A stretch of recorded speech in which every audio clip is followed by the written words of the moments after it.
ஐந்து கரத்தோனை போற்றி, ஆணை முகத்தானை போற்றி, மூஷிக வாகனனை போற்றி, மூலப்பரம்பொருளை போற்றி, சித்தி புத்தி விநாயக பெருமானை போற்றி.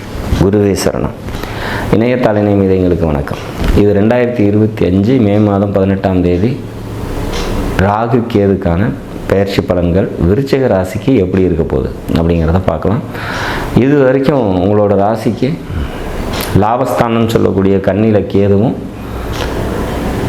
மீனத்தில் அதாவது 5ஆம் வீட்டில் ராகுவும் இருந்தாங்க.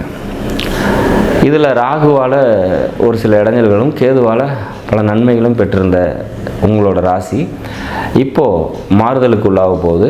சிம்மத்துக்கு, அதாவது உங்களோட ராசிக்கு 10ஆம் வீடுன்னு சொல்லக்கூடிய சிம்மத்துக்கு கேதுவும், உங்களோட ராசிக்கு 4ஆம் வீடு அப்படின்னு சொல்லக்கூடிய கும்பராசிக்கும் பார்த்திங்கனாக்கா பயிற்சி ஆகிறாங்க வர மே மாதம் 18ஆம் நாள் திருக்கணித பஞ்சாங்கப்படி. சரி, இது எந்த மாதிரியான மாற்றத்தை தரும்? 10ல் ஒரு பாம்பாவது பாவியாவது இருக்கணும் அப்படின்னு சொல்லி ஜோதிட விதி சொல்லுது. அப்படி அந்த வகையில் 10ஆம் வீட்டில் ஒரு கேது என்ட்ராகிறது பார்த்திங்கன்னா சிறப்பு அப்படிங்கிறத சொல்லலாம். சொந்த தொழில் செய்கிறவங்களுக்கு ஒரு சில மாற்றங்கள் ஏற்படுறதுக்கான வாய்ப்புகள் உண்டு. மற்றபடி பொருளாதாரம் சம்மந்தப்பட்ட உயர்வு கடுமையான உழைப்பின் மூலம் நிச்சயமாக ஏற்படும் விருச்சிகத்தை பொறுத்த வரைக்கும் அப்படிங்கிற மாதிரியான ஒரு விஷயம். ராகு 4ல் உட்கார்றார். அப்போ படிச்சுட்டு இருக்கிறவங்க கூடுதல் கவனத்தோடு படிக்கணும் அப்படிங்கிற மாதிரியான விஷயம். வண்டி, வீடு, சொத்து இது தொடர்பான விஷயங்கள் கையாளும் போது கூடுதல் கவனத்தோடு இருக்கும். 4ஆம் பாவகம் பார்த்திங்கன்னா தாயாரை குறிக்கக்கூடிய பாவகம். அதில் ராகு உட்கார்றது தாயாரோட உடல்நிலையில் கூடுதல் கவனத்தோடு இருந்துக்கணும். வீடு, சொத்து சம்மந்தப்பட்ட விஷயத்தில் ஏதாவது மாற்றங்கள் செய்கிறீங்க, இல்லை புது ஒன்று விற்று ஒன்று வாங்குறீங்க, இல்லை ஏதாவது சம்மந்தப்படுறீங்க அப்படின்னா அதிலெல்லாம் கூடுதல் கவனத்தோடு இருந்துக்கிறது சிறப்பை தரும் அப்படிங்கிற மாதிரியான ஒரு விஷயம். சரி, இந்த கேது 10ல் இருக்கிறது நன்மையை தருமா அப்படின்னாக்கா கண்டிப்பாக பல நன்மைகளை தரும். ஆன்மீக ரீதியான முன்னேற்றங்களை தரும். ஆன்மீக சம்மந்தப்பட்ட விஷயங்களை கூடுதல் ஈடுபாட்டத்தை ஏற்படுத்தி கொடுக்கும் அப்படிங்கிற மாதிரியான ஒரு விஷயம் கேது அங்கே இருக்கிறது. 10ல் ஒரு கிரகம் நின்றுச்சு, 2 கிரகம் நின்றுச்சு, 3 கிரகம் நின்றுச்சுன்னா அவன் ஞானி, தவசி, யோகின்னு சொல்கிறான். அந்த வகையில் ஒரு பாவ கிரகம் 10ல் போய் நிற்கிறது பல நன்மைகளை தரக்கூடிய விதத்தில் அமைந்தே தீரும் அப்படிங்கிற மாதிரியான ஒரு விஷயம்.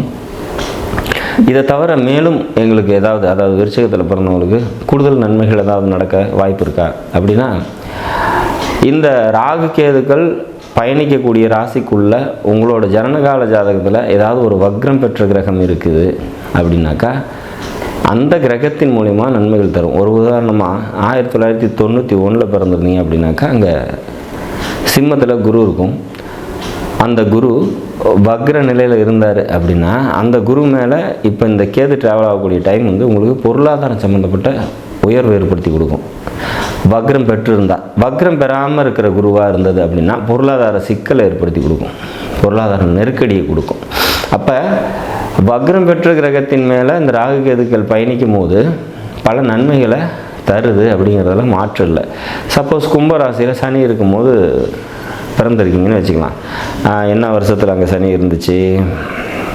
ஒரு 93 அந்த டைமில் பிறந்திருந்தீங்க அப்படின்னாக்கா கும்பத்தில் சனி இருக்கக்கூடிய காலம். அந்த டைமில் சனி வக்ரமாக இருக்கிற நேரத்தில் பிறந்திருந்தீங்க அப்படின்னா இப்போ இந்த ராகு அதுக்குள்ளே ட்ராவல் ஆகும்போது பார்த்திங்கனாக்கா தொழில் செய்கிறீங்க அப்படின்னா தொழிலில் மிகப்பெரிய முன்னேற்றத்தை இந்த ராகு பகவான் தருவார் இந்த காலத்தில்.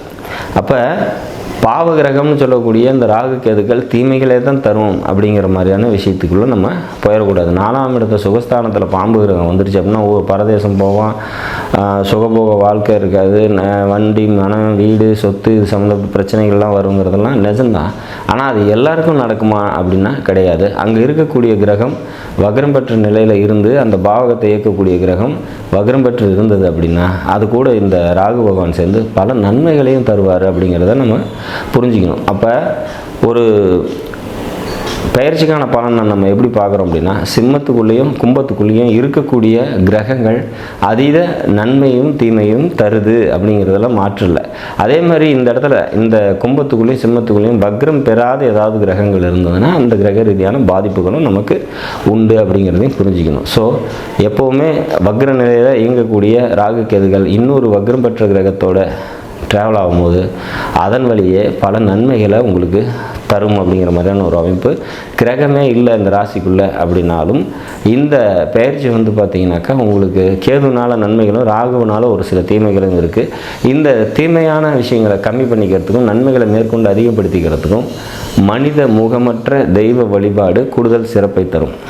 விநாயகர் வழிபாடு, பிரித்யங்கரா தேவி வழிபாடு, ஆஞ்சநேயர் வழிபாடு, நரசிம்மர் வழிபாடு, இந்த மாதிரி தெய்வங்களை வழிபாடு பண்ணும்போது இந்த ராகு கேதுக்கள் மேற்கொண்டு உங்களுக்கு அதிக நன்மைகளை தருவாங்க அப்படிங்கிற மாதிரியான ஒரு விஷயம்தான். எப்போவுமே ஒரு பெயர்ச்சி அப்படின்னு வந்துட்டாலே நம்ம அதுவும் வருட கிரகங்கள் பயிற்சி அப்படின்னு வரும்போது நம்ம அதில் கூடுதல் கவனத்தோடு நம்ம பார்க்குறது உண்டு. அந்த வகையில் இந்த விருச்சிக ராசியை பொறுத்த வரைக்கும் இதுவரைக்கும் லாபஸ்தானத்தில் இருந்து நன்மை செஞ்ச கேது 10ஆம் இடத்துக்கு போயும் நன்மை தர விதத்திலே அமைகிறாரு அப்படிங்கிறதுல மாற்று இல்லை. ஆனால் இந்த பக்கம் 5ல் இருந்து தீமைகளை செஞ்சிகிட்டு இருந்த ராகு மறுபடியும் 4ஆம் இடத்துக்கும் வராது. அந்த 4ஆம் பாவம் சுகபோகம், கம்ஃபர்ட் ஜோனு, படிச்சுட்டு இருக்கவங்களுக்கு படிப்பு, தாயார், வண்டி, வீடு, சொத்து இது சம்மந்தப்பட்ட விஷயங்களில் கூடுதல் கவனத்தோடு இருந்துக்கிறது சிறப்பு. மொத்தத்தில் இந்த ராகு கேது பயிற்சிகள் விருச்சிக ராசிக்கு ஒரு சுமாரான நற்பலன்களை தந்தே தீரும் அப்படிங்கிறதுல மாற்றுறது. நாடும் நாட்டு மக்களும் நலமுடன் வாழ நவகிரகங்களை வேண்டி அமைகிறேன். நன்றி.